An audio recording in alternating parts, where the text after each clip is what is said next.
Bienvenue à toutes, bienvenue à tous sur la télé du salon, le salon du livre et de la presse jeunesse. Vous le savez, qui vit cette année une 36e édition exceptionnelle. On est samedi, il est 13h, on va passer 20 minutes en compagnie de nos invités. On a aussi beaucoup de choses à vous montrer. Vous allez le voir, d'abord un reportage qui va nous emmener dans les coulisses du salon. Comment il se prépare ce salon, cet événement qui est devenu au fil des années si important. On ira faire un tour du côté de la librairie Folie d'encre. C'est à suivre tout à l'heure. On découvrira également le portrait d'un jeune lecteur, d'une jeune lectrice même aujourd'hui, Enday, 16 ans. On ira la rencontrer, on ira essayer de comprendre pourquoi elle aime tant la lecture. Ce sera tout à l'heure. Et on terminera cette émission la tête dans les images. Vous en avez l'habitude désormais si vous nous suivez sur cette télé du salon. Ce sont des mots qui ont été posés sur des illustrations que l'on peut découvrir en ce moment à l'exposition qui est proposée par le salon Place Aimé Césaire à Montreuil, en face de la mairie. Voilà, vous connaissez le programme. Vous pouvez donc rester installé très tranquillement, comme nos invités le sont. Vous le voyez sur ce plateau, avec le sourire en plus. Carole Schex, bonjour.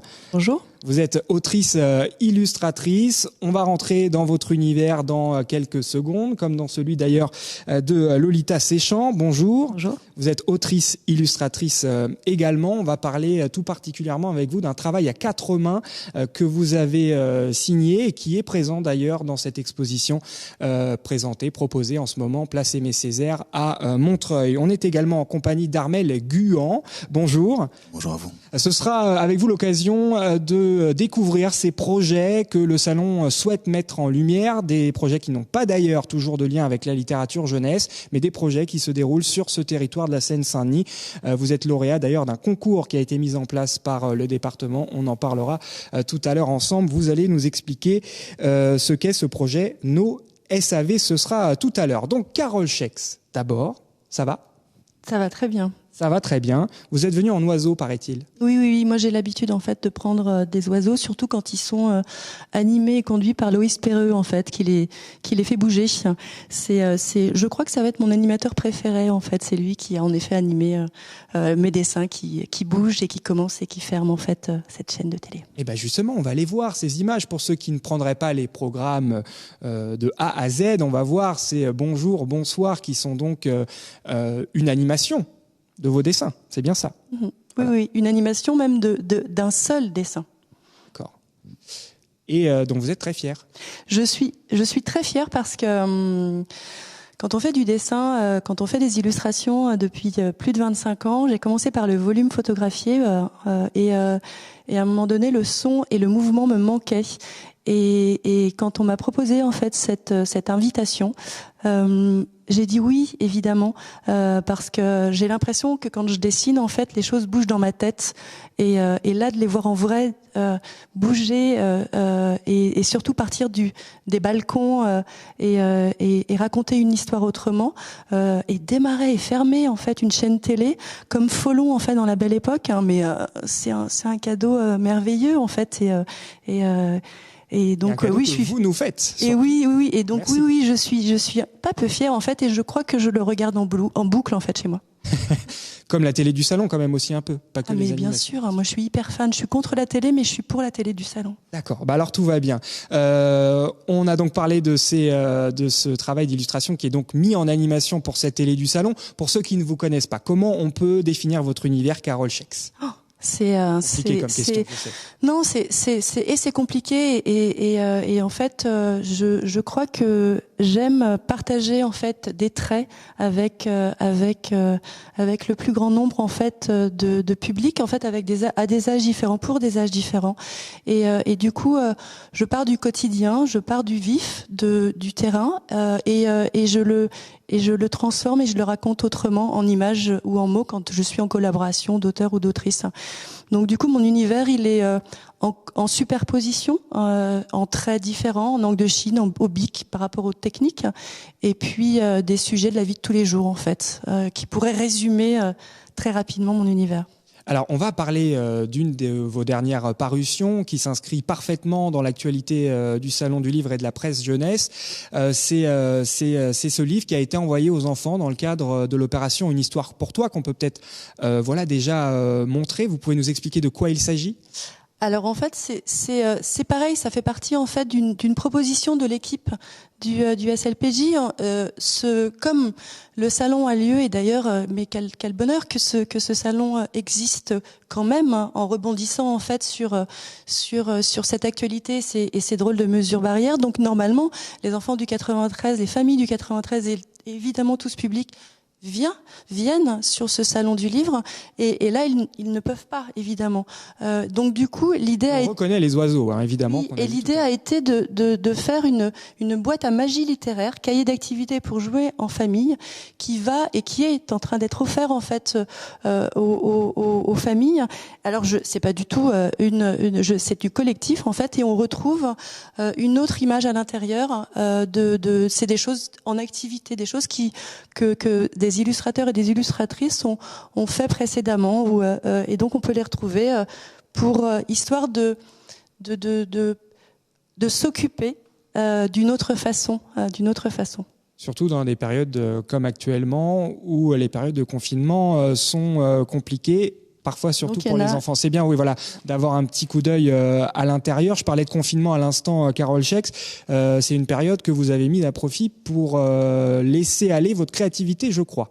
Alors, oui et non, ou non et oui. Le premier confinement au printemps a été assez difficile en fait. Enfin, c'est un peu un mot un peu court pour dire ça, mais donc j'ai eu un peu de mal à travailler en fait à la maison. On a des travaux solitaires, on doit être à l'atelier, etc. Et puis moi je bouge beaucoup. J'aime bien dire que je suis une illustratrice de terrain, et donc là le terrain on pouvait plus y aller. Et les salons étaient annulés, les rencontres étaient annulées. Donc qu'est-ce qu'on fait en fait? Et puis on nous donne une responsabilité en disant oui, il faut faire des choses. Vous êtes artiste en fait. Allez, c'est à vous de jouer. Bah oui, mais non, quoi, en fait, qu'est-ce qu'on fait? Mais quand même, j'habite au 5e étage, en fait, et je me suis dit, qu'est-ce que j'ai envie de partager? Mais pas partager à la terre entière, je ne suis pas sur les réseaux, mais pour mes proches. Et l'équipe du salon fait partie de mes proches. Donc j'ai envoyé deux dessins, un jardin extraordinaire, et puis, allez hop, en fait, on s'envole. Et donc voilà, et puis en leur disant, allez-y, partagez-le. Ce grand mot, partager. Et ils l'ont fait, elles l'ont fait. Et du coup, après, ça fait des petits ricochets et des petites boules de neige. Donc, du coup, j'ai l'impression que ce deuxième confinement a été plus positif. Et je me suis dit, bon, allez, là maintenant, il faut faire des choses quand c'est possible de les faire. D'accord. On reste évidemment ensemble, tous les trois, pour ce JT, mais on va marquer une petite pause. On va aller à la rencontre de ceux qui travaillent en coulisses pour ce salon du livre et de la presse jeunesse, et notamment les libraires qui sont partenaires de cette édition, de cette 36e édition. 200 libraires qui participent donc à faire vivre ce salon. On va aller tout de suite dans une librairie, justement, celle de Jacques-Étienne Hully, qui est directeur de 3 librairies indépendantes. Folie d'encre, on y va.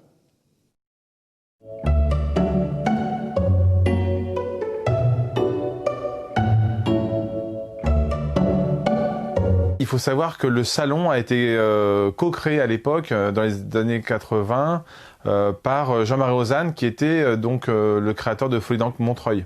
Donc historiquement, nous sommes déjà reliés à la ville via Folie d'encre Montreuil.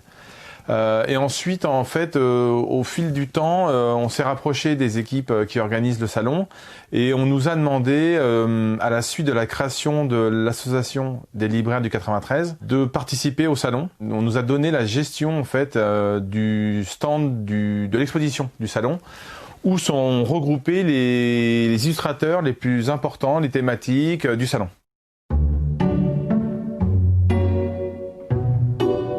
Pour nous, libraires, la littérature jeunesse est primordiale, parce que c'est le moment où les enfants donc vont se former à la lecture, vont appréhender l'imaginaire que leur propose la littérature.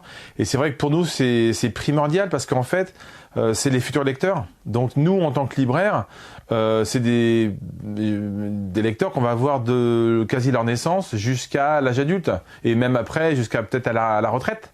Donc c'est vrai que pour nous, avoir des jeunes en librairie, c'est super important. Il faut savoir que le rayon littérature jeunesse, donc c'est-à-dire en gros de 0 à 15-16 ans, représente 1 livre sur 4 par rapport à nos ventes. Donc 25% de notre chiffre d'affaires. Pour nous, c'est stratégique Et puis surtout, on aime ce rayon. C'est surtout ça. Notamment chez Folie d'encre. Là, je parle pour moi. Mais je pense aussi pour tous mes collègues du 93 qui sont rassemblés dans l'association des librairies de Seine-Saint-Denis. On est tous plus particulièrement attachés à la jeunesse. Parce que le département est très jeune. On est un des départements les plus jeunes de France. Hein. Il y a beaucoup d'enfants dans ce département. Et on le voit avec le succès du Salon du Livre. Où chaque année, nous, on le voit. On voit des foules de gamins venir dans le salon. Et ça, c'est vraiment super, quoi. C'est la relève, c'est la jeunesse, c'est l'avenir. Donc ça, c'est primordial. Voilà, et primordial aussi la réouverture de ces librairies indépendantes qu'on attendait tant. Lolita Séchant, vous êtes donc autrice, illustratrice. Pour rebondir d'ailleurs un petit peu sur le reportage, on a parlé aussi tout à l'heure avec Carole de cette période de confinement. Quand on est auteur, comment on vit ces périodes-là? Ça a été simple à gérer? Vous avez été plutôt créative ou à l'inverse, ça vous a plutôt un peu plombé? Oh là là, en tant qu'auteur, je ne sais pas exactement. Déjà, en tant qu'humain, je pense qu'il y a une sidération qui est lente à digérer. Moi, je suis encore sous le choc, en fait, je crois. Personnellement, pendant un premier temps, j'ai été incapable de créer quoi que ce soit. J'étais à essayer d'assimiler le monde dans lequel on vivait, ce que ça impliquait à long terme. Et en fait, au bout d'un moment, c'était tellement insupportable d'être dans l'inconnu total et dans le réel que ça a été vital de me remettre à dessiner. J'avais la chance d'avoir ce projet qui était entamé avec Camille, qu'on avait à peine commencé. On s'était vu une fois dans un bistrot à l'époque où il y avait encore une vie normale au bistrot. Alors justement, on va en parler de ce projet pour que ce soit bien clair pour nos téléspectateurs. Alors vous avez créé en 2018 un personnage qui s'appelle Bartok Biloba et donc vous avez entamé une collaboration avec Camille Jourdi et son personnage Nouk. Alors on va parler de cette collaboration. D'abord peut-être dire un mot sur votre personnage à vous. Bartok Biloba, c'est qui? Bartok Biloba, c'est une petite taupe. Et il fait partie d'une famille qui s'appelle les Biloba, donc la famille Biloba. Et en fait, mon envie avec ça, c'était... Moi, je sortais de 5 ans de dessin sur une grande BD chez Delcourt, sur le Vietnam, un roman graphique en noir et blanc. Je savais pas dessiner du tout. Je m'étais lancée dans ça parce que je me disais que ça me demandait aucun moyen. J'ai appris à dessiner en passant 5 ans sur cet album. Et quand j'en suis sortie, j'étais un peu lessivée. C'était assez autobiographique, familial. Et j'avais besoin de traiter quelque chose qui était plus éloigné de moi et plus léger. Et je me suis dit, je vais créer des livres pour enfants, enfin un livre pour enfants autour de cette famille-là, de taupes. Et je vais aller vers quelque chose de plus léger. Et en fait, je me suis rendu compte en le développant que ça serait un projet que je ferais toute ma vie, que j'allais d'album en album traiter la famille sous différents angles. Ça va être le personnage de votre vie, c'est ça? J'imagine, en fait. J'arrive pas trop à... D'ailleurs, ça fait 3 albums. Et en fait, le prochain, il fait 150 pages. Il est pour les 8-10 ans. C'est toujours autour de cette même famille. Pour quand, le prochain? Alors là, je suis en plein dedans. J'imagine dans 2 ans. Le temps de le dessiner et de le mettre en couleur, j'espère. Voilà. Du coup, un mot sur cette collaboration avec Camille Jourdi et ce personnage Nouk que vous avez donc fait se rencontrer, c'est ça? En fait, c'est notre éditeur, Thomas Gabizon, chez Actes Sud, qui a souhaité que, au sein de cette famille Biloba, justement, je fasse des collaborations. Moi, ça m'a excitée dès qu'il m'en a parlé. Et donc, il a proposé directement que cette collaboration se fasse avec Camille Jourdi, parce que c'est une de ses autrices aussi, qui, moi, j'étais en admiration devant son travail depuis très longtemps. Ça a été une des premières que j'ai adorées en BD, justement, chez Actes Sud. Et quand il nous a proposé ça, on a sauté de joie. Après, il a fallu trouver un équilibre, comment travailler ensemble. Moi, j'avais jamais fait ce genre de collaboration. Et avant de parler de la collaboration, peut-être le titre qu'on n'a pas donné. Alors, ça s'appelle Caché ou pas, j'arrive. Et en fait, l'idée qu'on a eue et que Thomas a eue, donc notre éditeur, c'était de prendre un personnage à elle, de sa BD Les Vermeils, qui a eu d'ailleurs un prix à Montreuil, je crois, l'année dernière, qui a eu le prix de la meilleure BD jeunesse, et à Angoulême aussi, et de prendre son petit personnage de Nouk, qui est une petite fille avec des oreilles de chat, et mon personnage de Bartok, donc le petit garçon de la famille Biloba, taupe, et de les faire se faire un cache-cache entre eux, en fait, voilà, se courir après.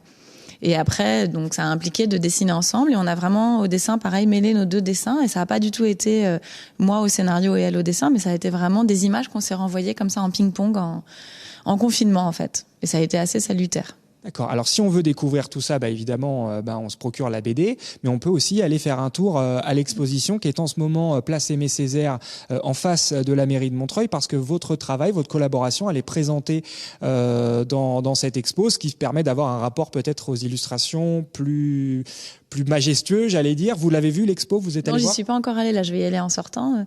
J'ai hâte de voir ça, parce que j'ai jamais vu je suis pas du genre à assumer mes dessins, donc là, je vais les voir en grand sur des affiches. Prendre des petites photos pour ma mère, quoi. D'accord. Voilà, donc ça se passe dans la grande exposition du salon qui est installée place Aimé Césaire. On reste ensemble, mais d'abord un portrait de jeunes lecteurs, de jeunes lectrices plus exactement tout de suite, parce que voilà, ce salon quand même du livre et de la presse jeunesse, c'est d'abord un salon pour les enfants, pour les adolescents, et on a envie d'aller à la rencontre de celles et ceux qui sont passionnés justement par la lecture. On va rencontrer tout de suite Ndeye, elle a 16 ans et elle fait partie d'un groupe de lecture qui est mis en place par les bibliothèques de Montreuil, l'écrit des ados.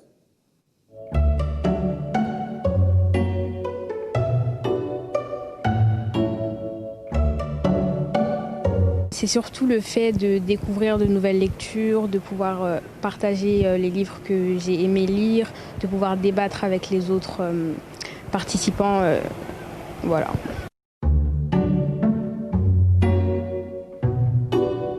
Je dirais pas que c'est une passion, je dirais plus que j'aime lire tout simplement parce que je lis pas vraiment beaucoup, mais quand je lis, je prends beaucoup de temps à lire. Par exemple, je lis pas tous les jours, mais quand je lis, je peux passer par exemple 2 ou 3 heures à lire. J'ai pas vraiment de style, c'est plus le sujet du livre qui va m'intéresser. Par exemple, que ce soit un manga ou une bande dessinée, c'est pas vraiment ça qui m'attire, c'est plus le sujet du livre. Donc, je dirais que je peux lire toutes sortes de livres.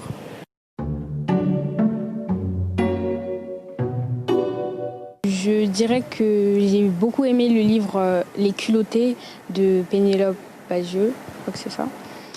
Parce que en fait, j'ai beaucoup aimé la façon dont elle représentait les femmes, comment elle réussit à les mettre en avant, expliquer leurs actions.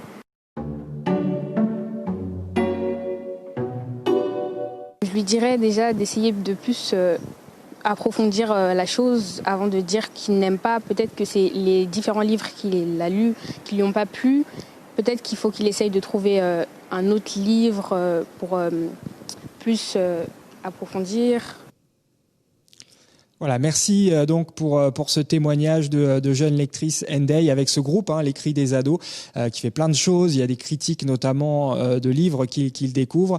Tout ça est évidemment très intéressant et ça a été un plaisir de rencontrer ces jeunes et de continuer de les découvrir pendant cette télé du salon. On va maintenant se tourner vers vous, Armelle Guhan. Vous êtes donc lauréat de ce concours, le Go in Seine-Saint-Denis. C'est un concours mis en place par le département de la Seine-Saint-Denis avec l'objectif de booster, d'accompagner des idées, des projets innovants sur ce territoire où il se passe plein de choses. D'ailleurs, la Seine-Saint-Denis. Et vous, votre projet, c'est nosav.com. Est-ce que vous pouvez nous expliquer tout simplement de quoi il s'agit ? Oui, effectivement. Bonjour à tous.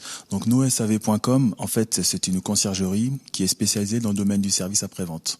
Donc, on rend des services aux consommateurs qui ont un appareil en panne. Ils passent par nos concierges qui sont spécialistes du SAV et on s'occupe de tout. On gère tout ce qui est la logistique et les tâches administratives à leur place. En fait, on veut que dès que vous avez un pépin, vous nous contactez et tout se passe bien. D'accord. Vous êtes installé où ? Là, pour l'instant, on est en création, donc on veut s'installer sur l'île Saint-Denis. D'accord.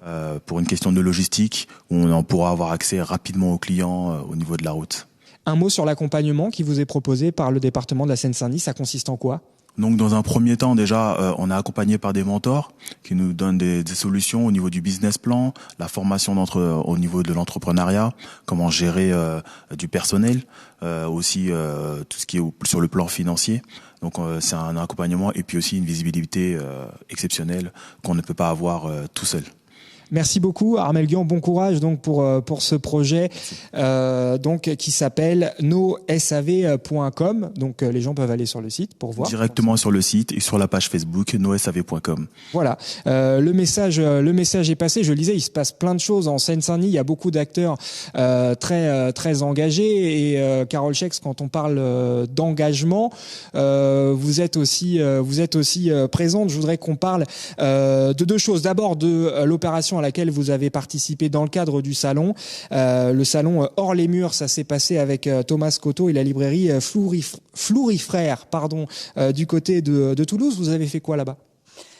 On a travaillé normalement C'est-à-dire qu'on a rencontré des gens, on a fait des dédicaces, on a rencontré en fait cette chaîne du livre, et c'est vrai en fait que on a rencontré surtout un centre social à Bagatelle à Toulouse, et grâce à ce salon hors les murs, en fait, on a pu accompagner justement ce projet pour fabriquer un jardin, alors un jardin intime avec les mots de Thomas Cotto, et puis les dessins en fait que on leur a donné une boîte à outils, donc c'était le public qu'on pouvait voir avec en respectant encore une fois les mesures barrières, et c'était chouette. On a fait une grande fresque, et l'après-midi c'était sur la librairie Fleury Frères où on a occupé la vitrine, et on dialoguait comme ça de loin ou de près, et on a travaillé la restitution. C'est une petite capsule qu'on a partagée avec l'équipe du salon, et on a fait notre métier en fait. Alors il faut absolument, et il nous reste vraiment plus beaucoup de temps, qu'on parle de deux choses. À mon sens, c'est cette association Ancrage destinée donc à accompagner les migrants, c'est ça? Est-ce que vous pouvez nous expliquer? Alors Ancrage, en fait, c'est une association qu'on a créée il y a 4-5 ans avec des gens du terrain, des collectifs de l'association autour des réfugiés, et puis des illustrateurs, des illustratrices, notamment Judith Gueffier, Magali Athiobé, etc., etc. Et je suis pas du tout la seule là-dedans. Et en fait, on fait le lien avec les collectifs. On essaye de récupérer des sous. Il en faut aujourd'hui des sous. Il en faut tout le temps. Vu l'actualité qui se passe encore plus aujourd'hui, il y a des manifestations. Il y en a une cet après-midi justement, et ça ne va pas. Évidemment, donc on est très en colère et on continue à l'être, et donc voilà, donc ça continue, et le salon est partenaire de cette association puisqu'il y a 2 ans en fait il nous a donné une carte blanche justement, donc voilà pour présenter et mettre en lumière en fait tous d'une certaine façon et modestement tout ça en fait. Super, merci. Carole Schex, je précise, on n'aura plus le temps d'en parler malheureusement, mais que vous avez un documentaire dessiné qui va paraître. Oui, ça s'appelle Toutes et tous habitants avec Anouk Mijon, l'année prochaine. L'année prochaine, c'est noté. Alors normalement, on doit se faire un tour. Il faut que vous me donniez juste le titre et très rapidement de quoi il s'agit, votre livre qui vous a marqué quand vous étiez enfant. On commence avec vous, Lolita Séchant. Oui, c'était très difficile de choisir un seul livre, j'en ai plein. Alors j'ai pris un, que mon père m'a lu à peu près 150 000 fois.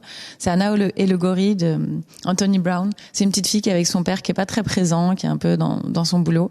Et donc elle se trouve un ami qui est un gorille géant, qui l'emmène une nuit et qui fait le tour du zoo, le tour de la ville, qui l'emmène danser. Et finalement, petit à petit, avec cette amitié avec ce gorille, elle va lier, elle va développer le lien à son père. D'accord. Anthony Brown, c'est un des meilleurs illustrateurs jeunesse, à mon sens. Merci. Armel, est-ce que vous avez un livre qui vous a marqué quand vous étiez... Oui, bien sûr, c'est Dinomir. C'est un personnage qui était vraiment très très grand et qui rendait des services à plein de personnes. D'accord. Un petit peu comme vous aujourd'hui avec votre projet, c'est ça que vous alliez dire. C'est peut-être voilà. Ça. Carole Schex, un dernier... Et moi, j'étais amoureuse de Gaston Lagaffe, en fait, et cette bande dessinée, entre autres, du grand dessinateur Franquin. Merci beaucoup, merci à vous trois. Désolé, je vous ai un peu speedé sur la fin, mais parce qu'on n'est plus du tout dans les temps. Surtout qu'il nous reste encore une séquence à découvrir. Ça s'appelle La tête dans les images. On va se quitter avec ça. Ce sont des textes, des voix même qui ont été posées sur des illustrations que l'on peut découvrir donc en ce moment dans cette fameuse expo dont on parle depuis tout à l'heure. Exposition donc proposée par le salon Place Aimé Césaire à Montreuil. Moi, je vous dis à très vite. Salut.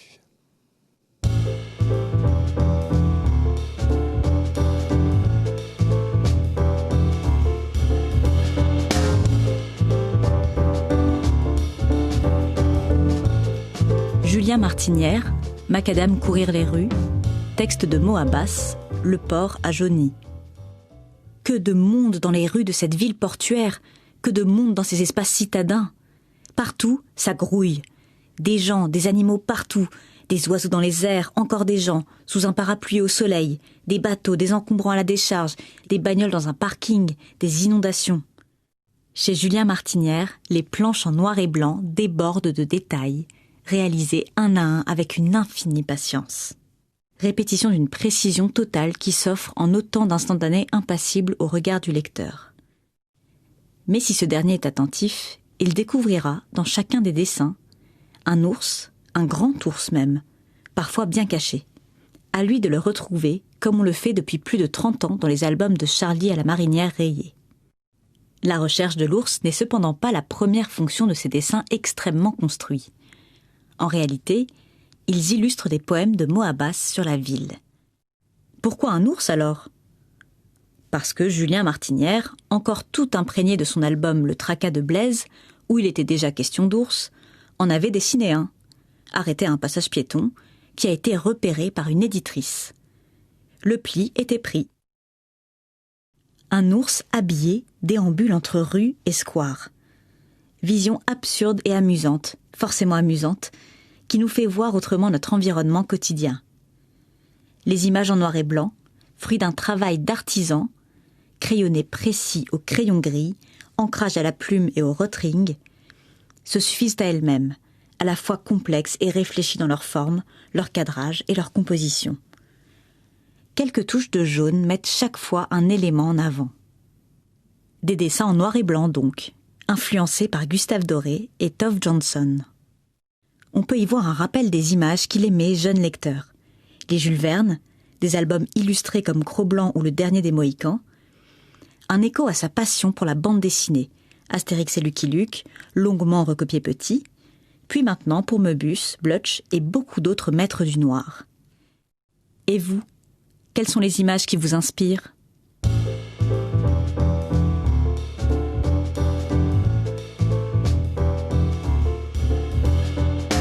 Et toi, t'as la tête où ?